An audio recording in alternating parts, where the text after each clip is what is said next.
Welcome back. Adding to UK Prime Minister Gordon Brown's woes, Labour has suffered a historic defeat in the European elections. MPs come face to face with the Prime Minister tonight. The big question, can he survive this latest setback?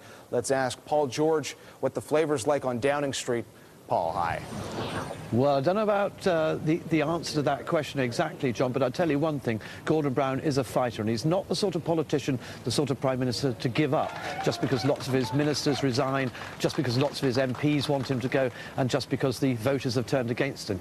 And boy, have the voters turned against him. The European election results overnight were absolutely disastrous for Labour, the worst results in 100 years when the Labour Party was in its infancy. But today, Monday morning, there are fresh battles to fight, and Gordon Brown is not about to surrender. It's not his fault that there's a global financial economic crisis, but it is his responsibility to take this country through, and he will shoulder that responsibility. And it's not his fault that some MPs have put in, overinflated claims and have stretched and abused the system, but it will be his responsibility to lead on cleaning up the expenses system, and that's what he'll do.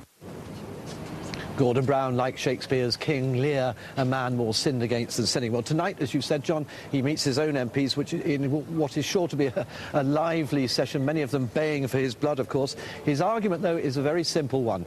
Ditch me, and there'll have to be a general election, and then you'll find that the country will ditch you. Stay with me, and maybe the economy will turn around the end of this year, and perhaps we will stand a chance of winning a general election in around a year from now. The trouble is for his enemies, they simply don't have a leader around whom to coalesce. So Gordon Brown, battered, bruised, bloodied beyond belief, but still by some distance the biggest political beast in the British jungle. Back to you. Well said. Paul George joining us from London.